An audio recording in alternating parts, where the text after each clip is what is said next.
हवनं कुर्यात्। ओम ऐं हृदयाय नमः। ओम ह्रीं सिद्धे स्वाहा। क्लीं चिदाय वजदा चामुंडाय को चाहे हम विजय में प्रत्याय हो जाओ।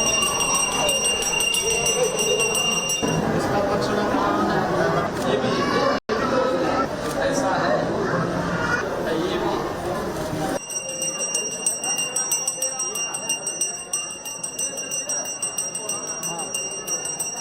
सही मायने में देखोगे तो विनाशकारी सरकार है। भारतीय जनता पार्टी के लोग विनाशकारी लोग हैं।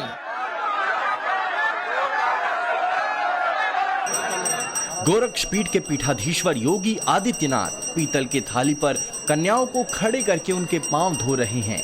9 कन्याओं के साथ ही बटुक भैरव के पांव पखार रहे हैं।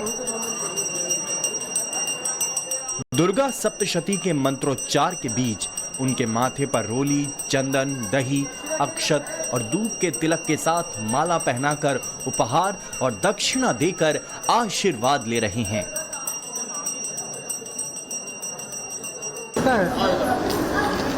पूरा कपड़ा ही तुम्हारा ठीक रहेगा। ऐसे ऐसे इसका पक्षण कौन है?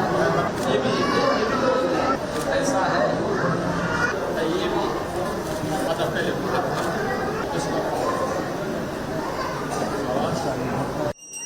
इसके बाद इन कन्याओं को मंदिर की रसोई में पकाया गया भोजन परोसा गया।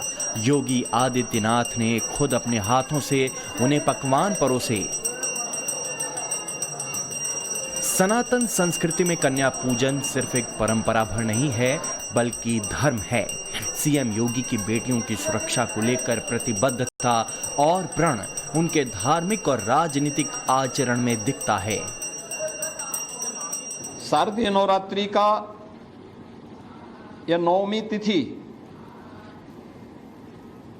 जगतजननी मां भगवती की सिद्धिदात्री रूप में सभी प्रकार की मनोकामनाओं को पूर्ण करने के रूप में मनाया जाता है।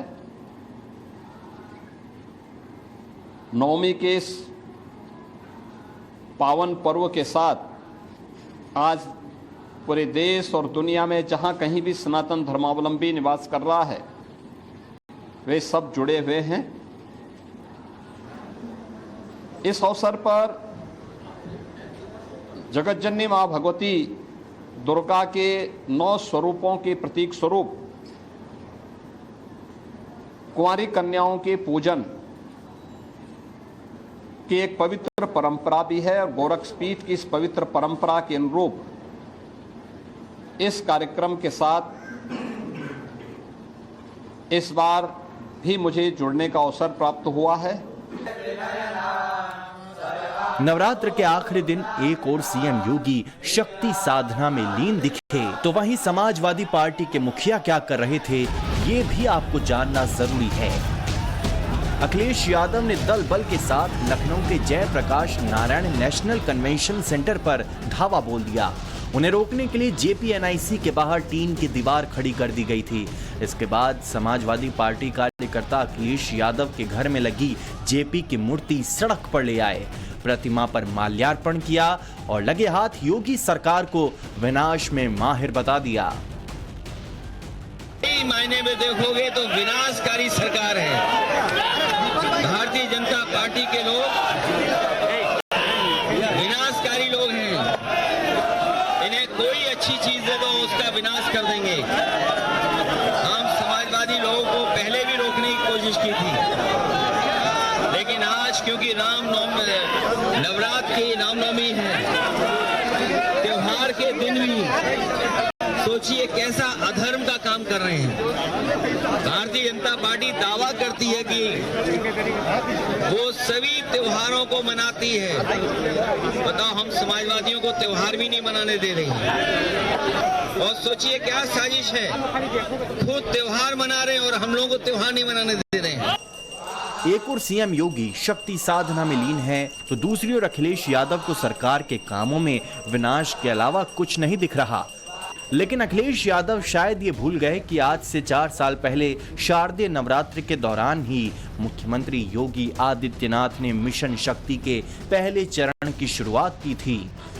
मिशन शक्ति के पहले चरण में महिलाओं और बेटियों को अपने अधिकारों और कानून को लेकर जागरूक करने की मुहिम छेड़ी गई थी। इसके तहत महिलाओं और बच्चियों से संबंधित केस फास्ट ट्रैक भेजकर सुनवाई जल्दी पूरी करवाना, रेप केस को सबसे पहले प्राथमिकता देकर दोषियों को कड़ी सजा दिलवाना, महिलाओं के साथ अपराध करने वाले व्यक्ति का दोष कोर्ट में सिद्ध होने के बाद सभी चौराहों पर उसकी तस्वीरें लगाना और पहचान उजागर करना, मनचलों और शोहदों के खिलाफ सख्त कार्रवाई करके उन्हें पकड़ना और जेल भेजना, और इसके साथ साथ सभी पुलिस थानों में महिलाओं के लिए एक अलग हेल्प डेस्क, जहां महिला अधिकारी और सिपाही भी महिला होना शामिल है। शारदीय नवरात्रि आधी आबादी के सम्मान का, उनकी सुरक्षा का, उनके स्वावलंबन का भी एक नई प्रेरणा हमें प्रदान कर रहा है। आधी आबादी का सम्मान होगा, उनका सशक्तिकरण होगा, तो समाज स्वयं ही समर्थ और सशक्तिमान और सामर्थ्यवान होगा। भारतीय मनीषा ने वैसे ही नहीं कहा कि यत्र नारस्तु पूजन्ते रमन्ते तत्र देवता। ये दैवीय शक्तियां वहीं बसेंगी जहां उस प्रकार के अनुकूल वातावरण हो, और इस वातावरण के लिए उस प्रकार का माहौल बनाना हम सबकी जिम्मेदारी बनती है। यूपी में महिलाओं की सुरक्षा का मसला एक बड़ी चुनौती रही है। बीते 7 सालों में सीएम योगी ने महिलाओं और बेटियों की सुरक्षा का सिस्टम न सिर्फ कसा है बल्कि उन्हें कमिटेड बनाया है। मुख्यमंत्री कन्या सुमंगला योजना, यूपी शादी अनुदान योजना, यूपी भाग्य लक्ष्मी योजना, लड़कियों के लिए मुफ्त शिक्षा, मातृत्व वंदन योजना और यूपी निराश्रित महिला पेंशन योजना शामिल है। मुझे बताते हुए दुख है कि एंटी रोमियो स्क्वाड का जब हमने गठन किया था, सबसे पहले समाजवादी पार्टी ने इसका विरोध किया था, उसने विरोध किया था। और मुझे बोलने में भी कोई संकोच नहीं है कि महिला संबंधी अपराध से जुड़े हुए ज्यादातर मामलों में समाजवादी पार्टी से डायरेक्ट या इनडायरेक्ट जुड़े हुए लोग उसमें इन्वॉल्व पाए जाते हैं। और यही नहीं, महिला संबंधी अपराध में ये उस पीड़ित का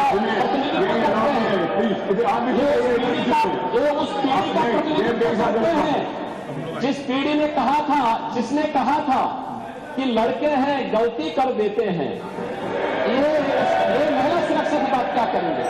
कहते हैं कि राजनीति में हर तस्वीर में कोई ना कोई मैसेज छिपा होता है। तस्वीरें भी बड़े संदेश की ओर इशारा कर रही हैं। नवरात्र के आखिरी दिन सीएम योगी कन्याओं के पैर धुल रही हैं, तो वहीं पिछले महीने उन्होंने दक्षिण भारत से आई पुंगनूर नस्ल की गायों को दुलार किया था। उन्हीं में से एक का नाम भवानी रखते हैं और दूसरी का नाम शिवा। अपने माई की याद आ रही होगी, अरे इसी दौरान अखिलेश यादव ने सोशल मीडिया पर अपनी एक पिक्चर पोस्ट की थी जिसमें अखिलेश एक अस्तबल में दिखाई देते हैं। अस्तबल में अखिलेश एक घोड़े के साथ में फोटो खिंचवाते हैं और घोड़े के साथ वाली अपनी पिक्चर का कैप्शन देते हैं, यूं तो कद में थोड़ा छोटा है पर लंबी रेस का घोड़ा है। जाहिर है बीते कुछ महीनों से जिस तरीके से योगी और अखिलेश एक दूसरे के खिलाफ बयानबाजी कर रहे हैं वो किसी से छिपी नहीं है। दोनों ओर से ऐसे बयान आ रहे हैं जिससे लगता है कि मामला कुछ ज्यादा ही पर्सनल हो गया है। अखिलेश तंज कसते हैं सभी बुलडोजरों का रुख गोरखपुर की तरफ होगा। योगी का जवाब आता है बुलडोजर पर सबका हाथ सेट नहीं होता। अखिलेश का तंज आया मठाधीश माफिया में कोई फर्क नहीं।